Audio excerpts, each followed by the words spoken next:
Quando deixamos o macaco, ele estava no reino dos infernos, tentando abrir caminho com os pés, as garras e os braços através das paredes da casa. As experiências do macaco no reino dos infernos são aterradoras e horríveis. Ele se vê percorrendo campos gigantescos de ferro incandescente, ou sendo acorrentado e marcado com linhas negras e esquartejado, ou assado em cubículos de ferro em fogo, ou fervido em grandes caldeirões. Essas e outras alucinações dos infernos são geradas a partir de um ambiente de claustrofobia e agressão. Há uma sensação de se estar preso em um lugar pequeno, sem ar para respirar e sem espaço para se mover. Preso como está, o macaco não só tenta destruir as paredes da sua claustrofóbica prisão, mas tenta até se matar, a fim de escapar de seu doloroso e contínuo sofrimento. Entretanto, ele não pode realmente se matar, e suas tentativas suicidas apenas intensificam sua tortura. Quanto mais ele luta para destruir ou controlar as paredes, mais sólidas e opressivas elas se tornam, até que, em um determinado ponto, a intensidade da agressão diminui um pouco, e em vez de lutar com as paredes, o macaco cessa de relacionar-se com elas, para de se comunicar com elas, fica paralisado, congelado, envolvido na dor, sem brigar para fugir.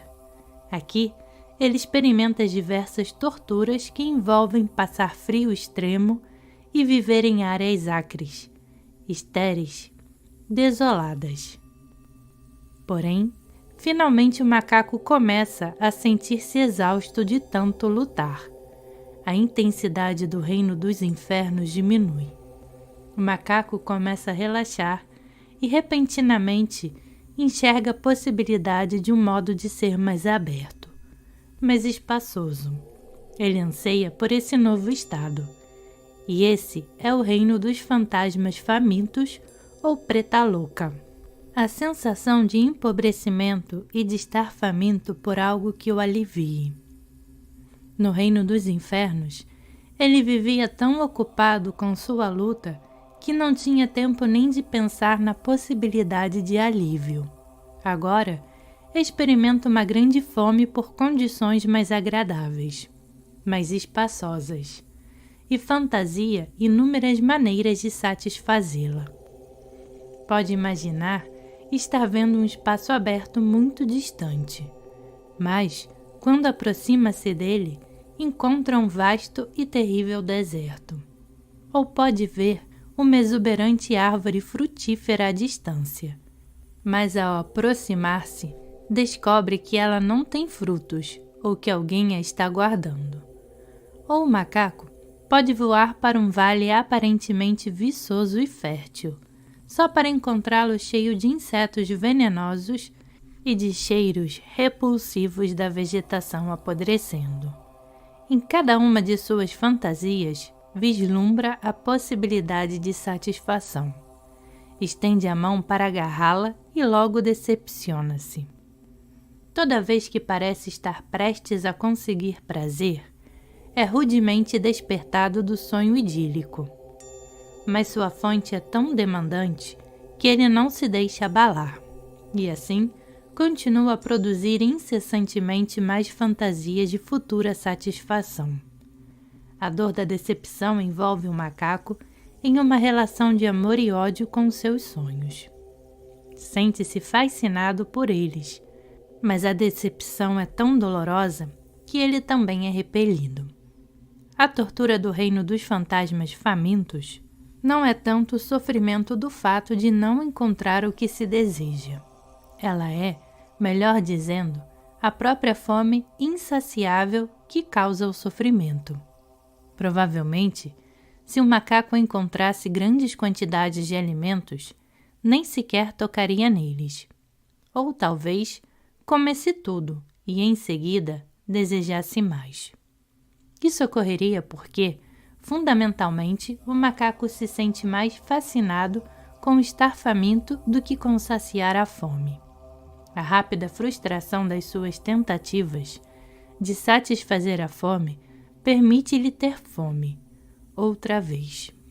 Assim, a dor e a fome do Preta Louca, como a agressão do reino dos infernos e as preocupações dos outros reinos, proporcionam ao macaco algo mais excitante com que se preocupar, algo sólido com que se relacionar, algo para fazê-lo sentir-se seguro de que existe como pessoa real. Ele tem medo de abandonar a segurança e o entretenimento, medo de aventurar-se no mundo desconhecido do espaço aberto. Preferiria permanecer em sua prisão já familiar, não importando o quão penosa e opressiva ela fosse. No entanto, quando o macaco se vê repetidamente frustrado nas tentativas de realizar suas fantasias, começa a ficar um tanto ressentido e, ao mesmo tempo, resignado. Começa a desistir da intensidade da fome e a ficar mais à vontade quanto a uma série determinada de respostas habituais ao mundo. Desconhece outro modo de lidar com as experiências de vida e confia no mesmo conjunto de respostas, limitando, dessa maneira, o próprio mundo. Um cachorro tenta cheirar tudo aquilo com que entra em contato. Um gato não se interessa por televisão. Esse é o reino animal, o reino da estupidez. O macaco se faz cego para o que existe à sua volta e recusa-se a explorar novos territórios, apegando-se a metas e irritações íntimas. Inebriado por seu mundo familiar, seguro e autônomo, fixa a atenção em metas bem conhecidas e persegue-as com firme e teimosa determinação. Por isso, o reino animal é simbolizado pelo porco. Um porco limita-se a comer o que quer que lhe apareça diante do focinho. Não olha para a direita nem para a esquerda. Segue em frente. Faz exatamente isso. Não importa se é preciso atravessar a nado um enorme tanque de lodo ou enfrentar outros obstáculos. Limita-se a ir de uma extremidade à outra e a comer o que encontra. Mas em algum momento, o macaco começa a compreender que lhe é dado escolher prazeres e sofrimentos. Torna-se um pouco mais inteligente, discriminando entre experiências agradáveis e penosas, em um esforço para aumentar o prazer e diminuir a dor. Esse é o reino humano, o reino da paixão discriminativa. Aqui o macaco faz uma parada para pensar no que está procurando alcançar. Torna-se mais discriminativo, avalia alternativas, raciocina mais e, portanto, espera e teme mais. É o reino humano, o reino da paixão e do intelecto. O macaco torna-se mais inteligente, não agarra apenas, explora, sente as texturas, compara objetos. Se chega à conclusão de que deseja alguma coisa, tenta agarrá-la, puxa essa coisa para si e a possui. Se, por exemplo, viesse a desejar uma bonita peça de seda, iria a diversas lojas e sentiria a textura dos tecidos, para verificar se algum é exatamente o que ele deseja. Quando encontrasse o tecido, precisamente ajustado ao que imaginara, ou aquele que mais se aproximasse disso, tocando, diria: "Ah, ótimo! Não é lindo? Creio que vale a pena comprá-lo." Em seguida, pagaria pelo tecido, para levá-lo para casa, para mostrá-lo aos amigos e pedir-lhes que o tocassem e apreciassem a textura da bela peça. No reino humano, o macaco está sempre pensando em como possuir coisas que lhe dão prazer. Talvez eu devesse comprar um ursinho de pelúcia para levar para a cama. Alguma coisa amável, fofa, macia, quente e peluda. O macaco descobre, porém, que embora seja inteligente e possa manipular seu mundo a fim de obter algum prazer, ainda assim não pode garantir o prazer nem ter sempre o que deseja. É atormentado pela doença, pela velhice, pela morte, por frustrações e problemas de todos os gêneros. A dor é a companheira constante de seus prazeres. Assim começa, muito logicamente, a deduzir a possibilidade do céu, a completa eliminação da dor e a obtenção do prazer. Sua versão do céu talvez seja a aquisição de extrema riqueza, ou do poder, ou da fama, seja lá o que ele gostaria que fosse o seu mundo. E ele passa a se ocupar com conquistas e competição. Esse é o reino dos Asuras, o reino dos deuses invejosos. O macaco sonha com estados ideais, superiores aos prazeres e às dores do reino humano, e está sempre tentando alcançá-los, sempre tentando ser melhor do que qualquer um. Nessa luta constante por atingir alguma espécie de perfeição, sente-se obcecado com a avaliação do seu progresso, com a comparação de si mesmo com os outros, desenvolvendo um maior controle dos pensamentos e emoções e, portanto, maior concentração. É capaz de manipular seu mundo com mais sucesso do que no reino humano. Mas a preocupação de ser sempre o melhor, de ser sempre o dono da situação, faz com que seja inseguro e ansioso. Cumpre-lhe lutar constantemente para controlar seu território, superando qualquer ameaça e suas realizações. Está sempre lutando pelo domínio de seu mundo. A ambição de lograr a vitória e o medo de perder uma batalha não só lhe proporcionam a sensação de estar vivo, como também lhe causam irritação. Perde constantemente de vista a meta final, mas continua movido pela ambição de ser melhor. É obcecado pela competição e conquista. Procura situações agradáveis, atraentes, que pareçam fora do seu alcance e tenta arrastá-las para seu território. Quando o objetivo é difícil demais para ser atingido, afasta-se assustado da luta e recrimina-se por não haver se disciplinado, por não trabalhar com mais afinco. Dessa maneira, vê-se cativo em um mundo de ideais não realizados, de autocondenação e medo do fracasso. Finalmente, é capaz de atingir seu objetivo. Torna-se milionário, líder de um país, artista famoso. De início, logo após havê-lo atingido, ainda sente-se um tanto inseguro. Mais cedo ou mais tarde, porém, começa a compreender que conseguiu vencer, que está lá, que está no céu. Começa então a relaxar, a demorar-se na contemplação de seus feitos, a apreciá-los, afastando de si as coisas indesejáveis, em um estado semelhante à hipnose, em uma concentração natural. Esse estado de felicidade e orgulho é o Devaloka, ou reino dos deuses. Em sentido figurado, os corpos dos deuses são feitos de luz. Eles não precisam se preocupar com questões terrenas. Se quiserem fazer amor, um olhar e um sorriso correspondidos os satisfarão. Se quiserem comer, basta-lhes dirigir a mente para formosas visões que se alimentam. É o mundo utópico que os seres humanos esperam que exista. Tudo acontece fácil, natural e automaticamente. Tudo que um macaco ouve é música. Tudo que um macaco vê é colorido. Tudo que sente é agradável. Ele realizou uma espécie de auto-hipnose, um estado natural de concentração que lhe expulsa da mente tudo o que lhe possa parecer irritante ou indesejável.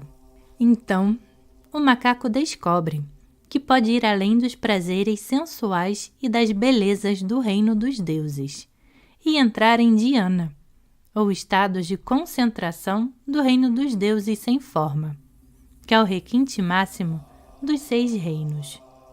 Compreende que lhe é possível lograr o prazer puramente mental, o mais sutil e durável de todos, que lhe é dado manter continuamente o sentido de um eu sólido, graças à expansão das paredes de sua prisão, de tal forma que essa prisão inclua aparentemente todo o cosmo, vencendo assim a mudança e a morte. A princípio, ele estabiliza a ideia de espaço ilimitado.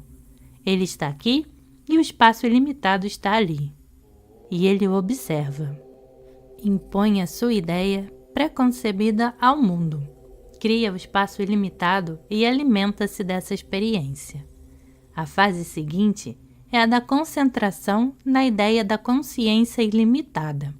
Aqui, ele não apenas estabiliza o espaço ilimitado, mas também estabiliza a inteligência que o percebe. Do seu quartel-general, o ego contempla o espaço e a consciência ilimitados. O império do ego se estendeu completamente, e nem a autoridade central pode imaginar até onde chega seu território. O ego converte-se em um animal imenso, gigantesco. O ego estendeu-se por uma distância tão grande que começa a perder de vista o limite do próprio território. Onde quer que tente definir suas fronteiras, parece estar excluindo parte do território. Finalmente, chega à conclusão de que não há meios de definir suas fronteiras. O tamanho do império não pode ser concebido nem imaginado.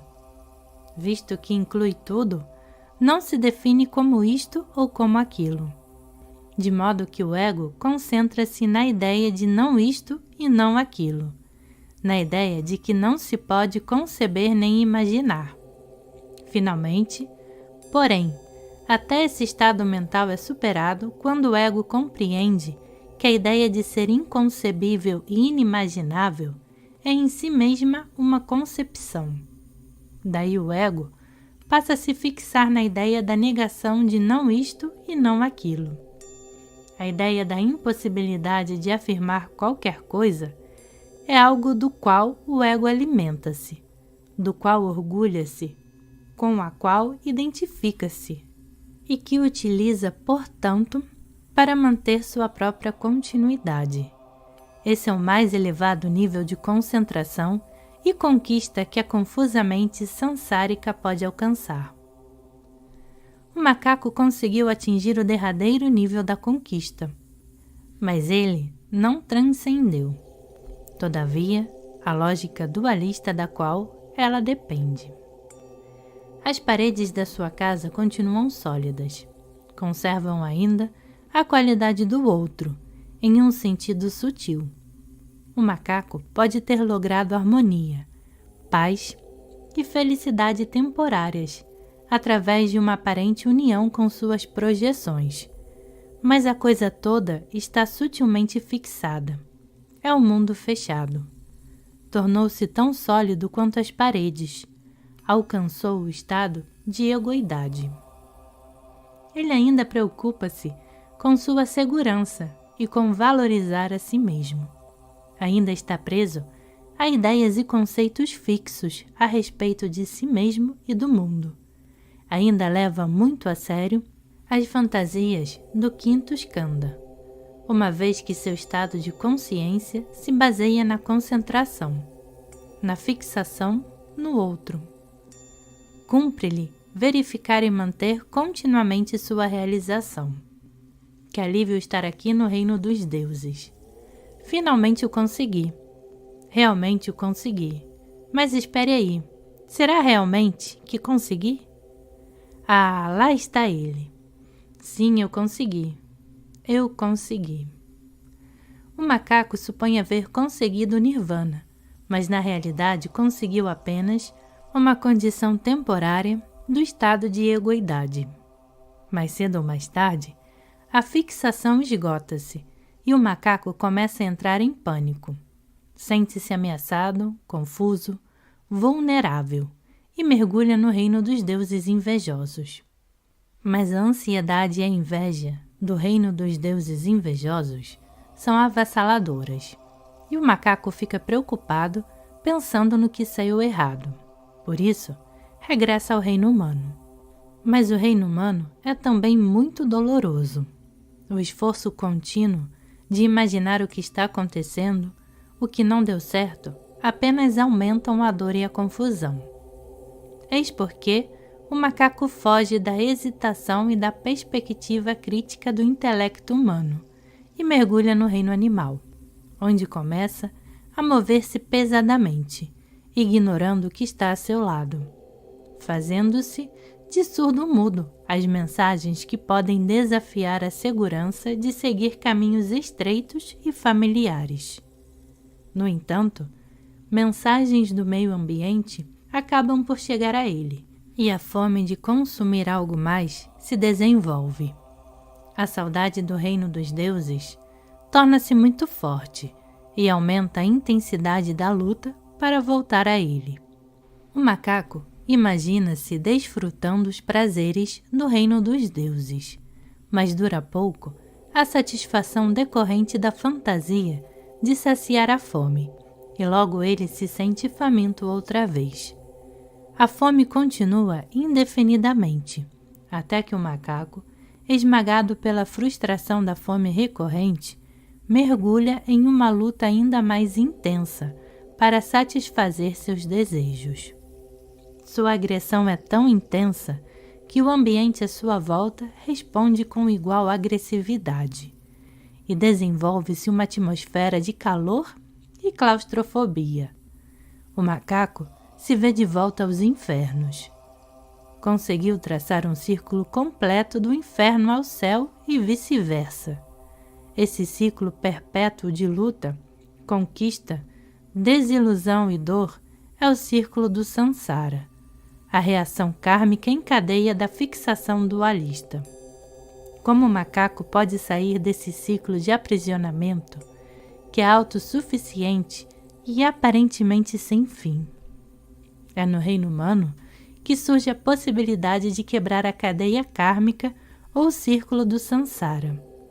O intelecto do reino humano e a possibilidade de uma ação discriminativa permitem que todo o processo de luta seja questionado. É possível ao macaco questionar a obsessão de relacionar-se com alguma coisa, de conseguir alguma coisa. É possível para ele questionar a solidez dos mundos que experimenta. Para fazê-lo, precisa desenvolver a consciência panorâmica e o conhecimento transcendental. A consciência panorâmica permite ao macaco ver o espaço no qual a luta é travada, de modo que ele começa a ser capaz de ver a qualidade irônica e cômica do espaço. Em vez de lutar simplesmente, ele começa a experimentar a luta e a enxergar sua futilidade. Ele ri em meio às alucinações. Descobre que quando não está combatendo as paredes, elas não são repulsivas nem duras, mas ao contrário, quentes, macias e penetráveis. Descobre que não precisa saltar das 5 janelas, nem por abaixo das paredes, nem mesmo fixar-se a elas. Pode passar através delas em qualquer lugar. Eis porque a compaixão, ou karuna, é descrita como suave e nobre coração. É um processo de comunicação suave, aberto e quente.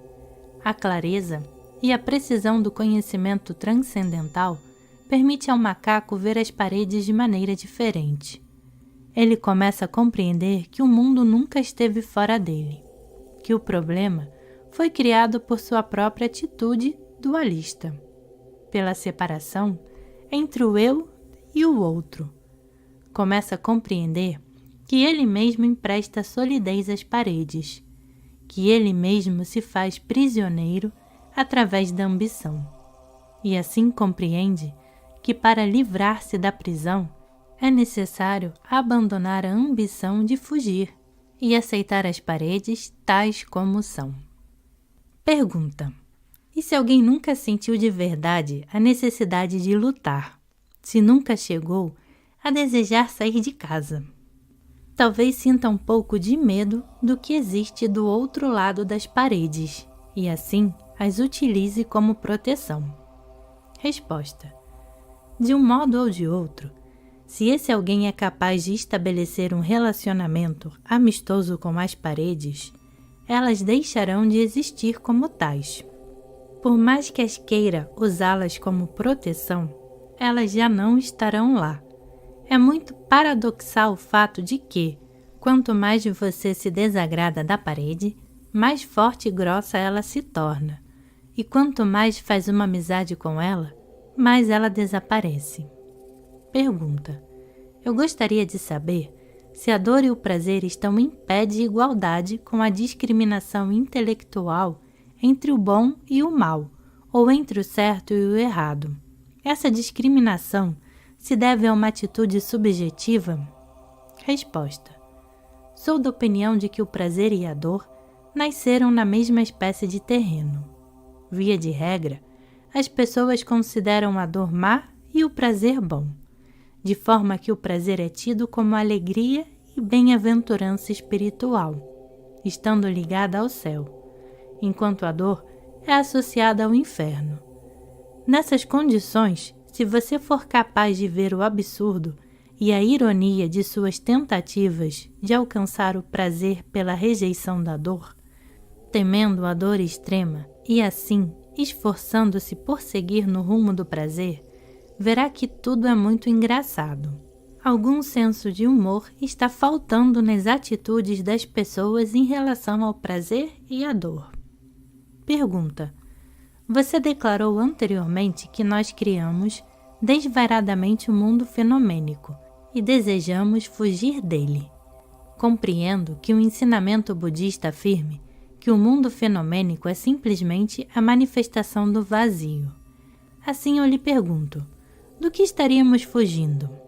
Resposta: o fato é que, na percepção do ego, o mundo fenomênico é muito real, avassalador, sólido.